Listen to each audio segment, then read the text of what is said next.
रात होते ही मेरी बेटी पेट पकड़कर चिल्लाना शुरू कर देती कि बहुत दर्द हो रहा है। मैं फौरन इसे हॉस्पिटल ले जाती, जहां इसे डॉक्टर अल्ट्रासाउंड रूम में ले जाता और फिर कुछ देर बाद बेटी ठीक हो जाती। लेकिन मुझे बहुत हैरत होती जब डॉक्टर इसे बिल्कुल दवाई नहीं देता, सिर्फ अल्ट्रासाउंड रूम में ले जाकर कुछ देर के बाद भेज देता, कोई भी दवाई नहीं देता था। अब मुझे शक सा हुआ। एक दिन बेटे का बुर्का पहनकर अल्ट्रासाउंड रूम में चली गई तो ये देखकर मेरी जान निकल गई जब डॉक्टर दरवाजा बंद करके मुझे बेड पर लिटाकर मेरी 17 साल बेटी ने इंटरमीडिएट के इम्तिहान पास किए तो ये की जिद लगाई कि शहर जाकर डिग्री की पढ़ाई करनी है। मैं ये बात सुनकर परेशान हो जाती कि आजकल जमाना भी बहुत खराब है और घर से बाहर तो कभी नहीं निकली सिवाय स्कूल और कॉलेज जाने के, तो इतने बड़े शहर में अकेले कैसे रहेगी। लेकिन एक लौती बेटी होने के नाते मुझे इसकी हर जिद अजीज थी और मैंने ठान लिया कि अब बेटी को डॉक्टर बनाना है। मैंने अपने शौहर से इस बारे में बात की तो मेरे शौहर ने भी बुलाकर इजाजत दे दी। मेरी बेटी बहुत खुश थी कि अब वो अपने ख्वाबों को पूरा करने के लिए शहर जाएगी, वहाँ पढ़ेगी और ख्वाबों को पूरा करेगी। शहर की यूनिवर्सिटी में इसका दाखिला करवाया और इसे हॉस्टल में भेज दिया। मेरे दिल में 100 तरह की वसवसे थे, लेकिन फिर भी दिल कड़ा करके इसे भेज ही दिया। पैसा भी बहुत लगा था, अभी तो आगे और ज्यादा लगना था। मैं घर में काफी परेशान रहने लगी। अपनी बेटी को लेकर मेरे दिल में धड़का सा लगा रहता कि कहीं कुछ गलत ना हो जाए। और फिर एक दिन रात के वक्त मेरी बेटी का फोन आया तो वो बहुत ज्यादा रो रही थी। मेरी तो जान निकल गई और वो रोते हुए बस एक ही बात की रट लगाए हुए होती कि इसे हॉस्टल नहीं रहना, इसे घर वापस जाना है। मेरी तो रूह फना हो गई। मुझे कुछ समझ न आए कि मैं क्या करूं। मेरा शौहर भी काम के सिलसिले में बाहर गया हुआ था और मेरी बेटी की हिचकियां भी उरूज पर थी। मैंने अपनी बेटी को तसल्ली दिलाई कि मैं इसे लेने के लिए आ रही हूँ, बस वो चुप कर जाए और बताई कि क्या हुआ है। लेकिन इसने मुझे कुछ नहीं बताया और इतना ही कहा कि इसे हॉस्टल नहीं रहना। मैं हद दर्जा हैरान और परेशान थी कि आखिरी 2 महीने में ऐसा क्या हुआ है जो मेरी बेटी हॉस्टल में इस कदर परेशान हो गई है और वो वापस आने की जिद कर रही है। मेरे शौहर से ही काम से वापस लौटे तो मैंने इन्हें सारी बात बताई। वो भी परेशान हो गए क्योंकि गांव से इस वक्त शहर जाने वाली कोई भी गाड़ी नहीं थी। मैंने अपनी बेटी को दोबारा फोन किया और इससे कहा कि हम तुम्हें अभी आकर ले जाएं या सुबह, तो इसने अपनी हिचकियां दबाते हुए कहा कि आप लोग मुझे सुबह आकर ले जाएं। और अगली सुबह हम दोनों मियाँ बीवी बेटी के हॉस्टल रवाना हो गए। वहां जाकर हमने देखा तो हमारी बेटी की हालत बहुत ही खराब थी। वो शदीद बुखार में मुब्तला थी और इस वक्त गंदगी में थी। मैं इसके करीब बैठी और इसका कंधा हिलाया और इसको पुकारा तो मेरी आवाज सुनते ही इसने अपनी मंदी आंखें खोली और मुझे देखते ही मेरे गले से लिपटकर ज़ारो खता रोने लगी। इसकी हालत देखकर मैं और ज्यादा परेशान हो गई। अब तो मुझे यकीन हो चला था कि कुछ ना कुछ तो हुआ है। मैंने अपनी बेटी के बाद सारे और इसे मोहब्बत से पिचकारते हुए कहा कि मेरा बेटा क्या हुआ है तुम्हें। इसने अपनी आंखें नीचे कर ली लेकिन अपनी जबान से एक लफ्ज भी ना अदा किया। मैंने इसे बहुत इसरार किया लेकिन बस इसने मुझे इतना ही कहा कि मुझे कुछ नहीं हुआ, लेकिन मुझे हॉस्टल नहीं रहना, मुझे वापस घर जाना है। मेरा आप लोगों के बगैर यहाँ दिल नहीं लगता। यह बात बहुत अजीब थी कि 4 महीने हॉस्टल में रहने के बाद मेरी बेटी मुझे कह रही थी कि इसका हॉस्टल में दिल नहीं लगता। मैंने अपने शौहर को कहा कि परेशानी की कोई बात नहीं है, बच्ची है, बस हॉस्टल में रहते हुए थोड़ा घबरा गई है, कुछ दिन के लिए हम इसे घर ले जाते हैं। हॉस्टल इंतजामिया से बात करने के बाद हम लोग अपनी बेटी को कुछ दिनों के लिए घर ले आए। घर आने के बाद भी इसकी हालत संवरी नहीं बल्कि मजीद बिगड़ती चली गई। इसको शदीद बुखार था और वो दिन ब दिन कमजोर होती जा रही थी। बहुत सारे डॉक्टरों से इसका इलाज करवाया लेकिन कहीं से भी आराम नहीं मिल रहा था। तकरीबन 10 दिनों के बाद इसकी हालत थोड़ी बेहतर हुई तो हम दोनों मियाँ बीवी के दिल को भी चैन आया। मेरी बेटी बहुत हंसमुख और खुश इखलाक थी, लेकिन जब से वो बीमार हुई थी हर वक्त अपने कमरे की लाइट बंद करके अंदर ही पड़ी रहती। आज मैं इसे कमरे से बाहर लेकर आई और धूप में बैठने के लिए कहा। कुछ देर तक तो वो मेरे साथ बैठी रही लेकिन इसमें कोई भी बात ना की। पहले तो वो सारा दिन मुझसे बातें करते हुए थकती ना थी और अब इस कदर खामोश हो गई थी। अब तो मुझे जानना था कि आखिर हॉस्टल में ऐसा क्या हुआ है जिसने मेरी चांद सी बेटी को इस कदर मुरझा के रख दिया है। कुछ दिनों तक इसकी हालत बहुत बेहतर होगी और वो बिल्कुल ठीक होकर पहले जैसी हो गई। इसको सेहतमंद रखकर हम दोनों मियाँ बीवी का सैकड़ों खून बढ़ गया। हमारी खुशी की कोई इंतहा न रही। यह हमारी इकलौती बेटी पहले की तरह सेहत याब हो रही है। मुझे ये भी था कि इसकी पढ़ाई का भी बहुत हर्ज हो रहा है, लेकिन इसकी पढ़ाई सेहत से ज्यादा जरूरी नहीं थी। जब वो बिल्कुल ठीक हो गई तो मैंने इसे कहा कि बेटा, अब तुम्हें ही यूनिवर्सिटी वापस जाना चाहिए, तो तुम्हारी पढ़ाई का बहुत हर्ट हुआ है। मेरी बात सुनकर वो बहुत परेशान हो गई और मुझे इसकी परेशानी समझ न आई। कुछ देर के बाद बोली कि आप ठीक कह रही हैं, मुझे वाकई ही वापस जाना चाहिए। अगली सुबह जब मैं इसके कमरे में गई तो वो तकिया मुंह पर रखे ज़ारो खता रोने में मशगूल थी। मैं जल्दी से इसके पास गई और इसके मुंह से क्या हटाया और इसे पूछा कि क्या हुआ है, तो कहने लगी कि मेरे पेट में बहुत शदीद किस्म का दर्द है जो कि नाकाबिले बर्दाश्त है। मैंने अपनी बेटी को जल्दी से चादर उठाई और इसे लेकर अपने गाँव की क्लिनिक पे ले आई। डॉक्टर ने इसको चेक किया और इसे दवा दी। डॉक्टर कहने लगा कि दवा खाने के बाद कुछ देर तक ये बिल्कुल ठीक हो जाएगी। घर आकर मैंने इसे दवा खिलाई और थोड़ी ही देर बाद मैंने जब इसकी तबीयत पूछी तो कहने लगी कि अब मुझे ज्यादा दर्द नहीं हो रहा। मेरा दिल अब हर वक्त बेजार रहने लगा कि मेरी एक ही बेटी है और वो भी हमा वक्त बीमार। ये सोचकर मैं बहुत कम ज्यादा हो जाती थी। अब तो ये रोज ही होने लगा। इसके पेट में शदीद दर्द होता और मैं इसे क्लिनिक ले जाती। अंदर क्लिनिक में डॉक्टर अल्ट्रासाउंड वाले कमरे में 10 मिनट तक इसको चेक करता और दवा देता। कुछ देर तक वो ठीक हो जाती। मुझे कभी कभी लगता था कि दाल में कुछ काला है, लेकिन फिर मैं अपनी सोच को झटक देती। मेरे शौहर ने मुझे कहा कि हमारी बेटी की अब शादी की उम्र है, वो हॉस्टल जाना नहीं चाहती और आगे पढ़ना भी नहीं है। इसने तो हम ऐसा करते हैं कि इसकी शादी कर देते हैं। मैं परेशान थी कि अपने शौहर को कैसे बताऊं कि अब हर वक्त इसके पेट में दर्द रहने लगा है, लेकिन मैंने अपने शौहर से कोई बात न की और इसकी हाँ में हाँ मिलाई। एक दिन मेरे शौहर ने मुझे कहा कि इनके दोस्त का बेटा डॉक्टर है, वो हमारे घर रिश्ता लेके आना चाहता है हमारी बेटी के लिए। मैंने कहा ठीक है, आप बुला लें। रिश्ता देखने के लिए लड़के की माँ और लड़का आया था। हमें लड़का बहुत पसंद आया। शहर में घर था, लेकिन वो रिश्ता किसी अच्छे गांव वाली सुलझी हुई लड़की से करना चाहता था जो इसका घर अच्छे से संभाल सके। और फिर मेरे शौहर तो इनके दोस्त थे, तो हमें भी कोई भी एतराज न था और न ही इन्हें कोई काम था। हम लोगों ने रिश्ता पक्का कर दिया और 2 महीनों के बाद शादी की तारीख भी तय हो गई। मेरी बेटी एकदम से बिल्कुल ठीक हो गई और इस बात ने मुझे हैरानी के साथ साथ खुशी भी कर दिया। और फिर वो दिन भी आ गया जिस दिन मैंने अपनी जान से प्यारी बेटी को रुखसत कर दिया। इसके जाने के बाद हमारा घर बहुत वीरान हो गया। मेरी बेटी हमें मिलने के लिए 1 महीने के बाद आती थी और मेरे पूछने पर वो हमेशा यही कहती कि मैं बहुत खुश व खुरम हूँ। अपने घर में इसकी ये बात सुनकर मैं भी परसुकून हो जाती। और फिर एक दिन एक फोन कॉल ने मेरे पैरों तले से जमीन खींच ली। वो फोन मेरी बेटी के ससुराल वालों की तरफ से था। हम लोग जैसे ही मेरी बेटी के ससुराल पहुंचे तो मेरी बेटी ने बताया कि मेरी सास सुबह की गई हुई है और अभी तक वापस नहीं आई। मैंने पूरा मोहल्ला छान मारा, किसी ने भी इसे सुबह से नहीं देखा। हम लोगों ने दोबारा पूरा मोहल्ला छान मारा, लेकिन मेरी बेटी की सास कहीं भी ना मिली। मेरे शौहर ने अपने दोस्तों के जरिए पुलिस वगैरह से भी राबिता किया। पुलिस आ गई, लेकिन मेरी बेटी की सास के बारे में कोई भी पता न लगा सका कि आखिर वो कहाँ गई है। मेरी बेटी के घर में एकदम से भूचाल आ गया था। हर कोई परेशान था कि आखिर मेरी बेटी की सास कहाँ जा सकती है। हम लोग तो वापस आ गए। शाम तक मेरी बेटी का शौहर भी बाहर के मुल्क गया हुआ था अपने किसी काम के सिलसिले में। मेरी बेटी के शौहर का नाम अली था। 1 महीने के बाद मेरी बेटी का शौहर भी बाहर के मुल्क से वापस लौट आया था, लेकिन इसकी सास का कोई अता पता नहीं था।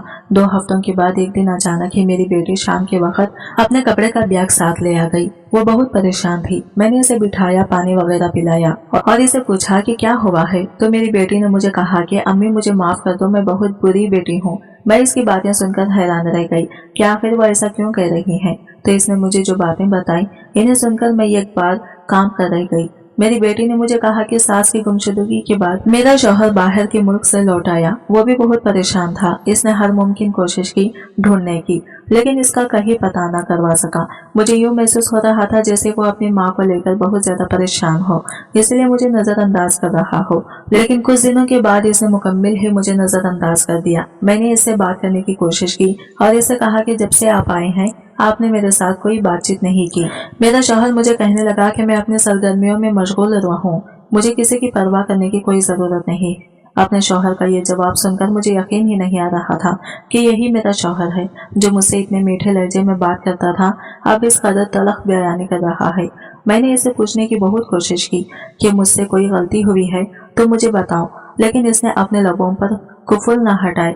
कुछ दिन के बाद मुझे यूँ महसूस हुआ जैसे घर में किसी चीज की तैयारी चल रही है। मैं किचन में आई तो मेरी ननद अनवा अक़साम के खाने बना रही थी। मैंने इससे पूछा कि खैरियत है, आज इस कदर तैयारियां किस बात की? तो इसने मुझसे रोब जमाने वाले अंदाज में कहा कि आज घर में मेहमान आने वाले हैं और आप अपने कमरे में ही रहना, नहीं तो अच्छा नहीं होगा। अपनी ननद का यह रवैया भी मेरी समझ से बाहर था।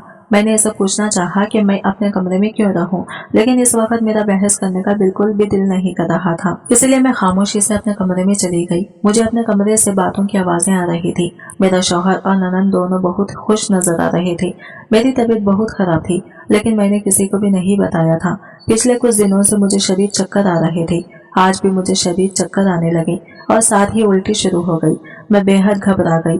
इसी वक्त मेरी ननद मेरे कमरे में मेरे शौहर को लेकर दाखिल हुई और इसके मुंह से जो बातें निकल रही थी, इनको सुनकर मुझे यूं लगा कि अभी जमीन फट जाए और मैं इसमें समा जाऊं। अपने जात पर लगाए जाने वाले इतने घटिया इल्जामात को सुनकर किसका गुनाह पल रहा है जो इसकी यह हालत हो रही है। मैं चकराते सर के साथ बेड पर ढह गई। मेरा शौहर मेरे करीब आया और इसने मुझे 2 थप्पड़ मारे और मुझे कहा कि बज़ात बताओ तुम्हारे अंदर किसका गुनाह पल रहा है। मैं दिल में सोचने लगी कि ये डॉक्टर हो के ये ऐसे कैसे कर सकता है।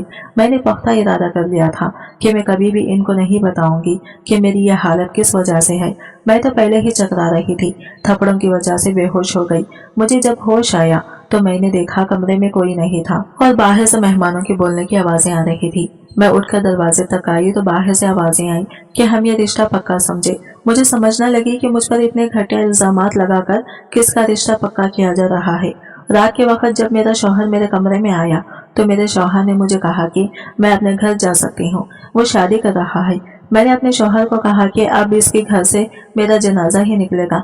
ये सुनकर वो आग बगोला हो गया और कहने लगा कि जब गुनाह कर रही थी तब कुछ याद नहीं आया। मैं एक बार फिर खामोश हो गई। अगले दिन मुझे पता लगा कि लड़की वालों को किसी न किसी तरह से पता लग गया कि मेरा शौहर शादीशुदा है और उन्होंने शादी से इनकार कर दिया। मेरे शौहर ने मुझसे अलग कमरे में रहना शुरू कर दिया। मैं पता लगाना चाहती थी कि आखिर मेरे शौहर और ननद ने मेरे साथ ऐसा क्यों किया है। ये जानने के लिए मैंने सोचा कि इसके कमरे में जाकर देखती हूँ। रात को मैं इसके कमरे में गई सोने के लिए कि इसने मेरे साथ ऐसा क्यों किया। मुझे देखकर वो एक पल के लिए परेशान हो गई तो मैंने इससे कहा कि मुझे अपने कमरे में डर लग रहा है, इसलिए मैं तुम्हारे कमरे में सोने लगी हूँ। और मैं जाकर आराम से बेड पर लेट गई। 5 मिनट के बाद मैंने हल्की से आंख खोल कर देखा तो वो कमरे के दरमियान में एक टाट बिछाकर इसके ऊपर बैठकर हल्का कुछ पढ़ रही थी और ऐसा महसूस हो रहा था जैसे इसका ज़हनी तवाज़ुन बिगड़ रहा हो। थोड़ी देर के बाद वो मेरे करीब आई।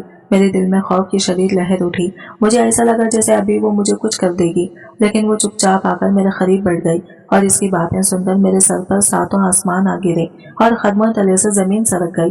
वो मुझे कहने लगी कि भाभी तुम कितनी ढीठ इंसान हो। मैंने हर मुमकिन कोशिश कर ली तुम्हें घर से निकालने की, लेकिन तुम निकली ही नहीं। मैंने तुम्हारे घर से निकालने की कोशिश की, तुम्हारा शौहर तुम्हारा नहीं रहा, तुम मुकम्मल तौर पर तन्हा हो गई हो।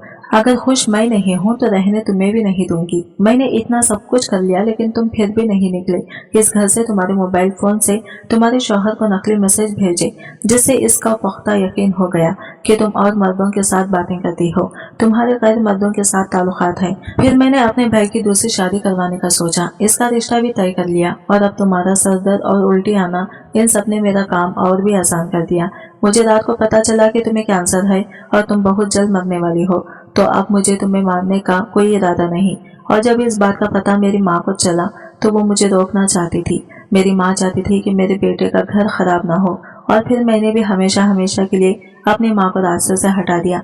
मैंने अपनी सगी माँ को ही मार दिया और इस बात का पता आज तक कभी भी किसी को नहीं लगा। तुमने बहुत गलत किया भाभी, इस घर में आकर मेरे भाई के साथ शादी करके। मैं अपनी दोस्त के साथ इसकी शादी करना चाहती थी, लेकिन मेरे भाई ने कहा वो अपनी पसंद की शादी करेगा और वो तुम्हें पसंद करता था।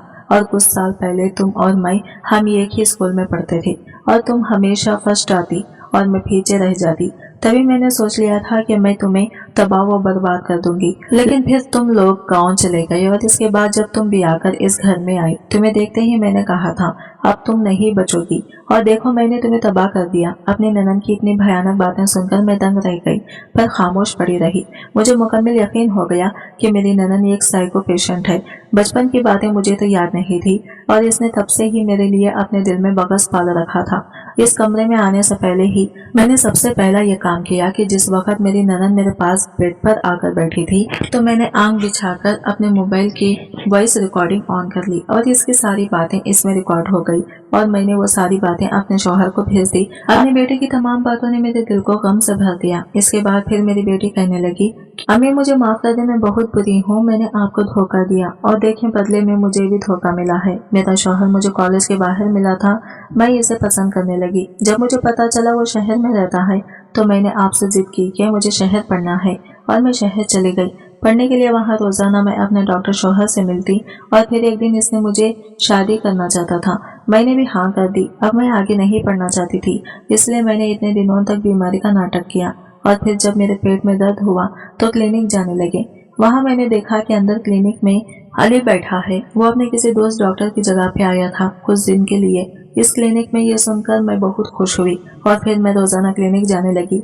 मैं और अली अंदर रोज बातें करते रहते। जब आप अंदर आती तो चेकअप का बहाना कर लेते और फिर जब आपको शक होने लगा मुझ पर तो अली ने मुझे कहा कि मैं अब ना आया करूं। और एक दिन जब आप मेरा बुर्खा ओढ़कर क्लिनिक गई थी, इस दिन भी अली अंदर नहीं था तो आपको कुछ पता न चल सका। जब अली ने रिश्ता भेजा तो मैं हर बीमारी भूल गई और शादी की खुशियों में मसरूफ हो गई। कुछ अर्सा बाद मेरे सर में शदीद दर्द उठा और पेट में भी। मुझे पता चला कि मुझे कैंसर है। तब अली काम के सिलसिले में बाहर गया था।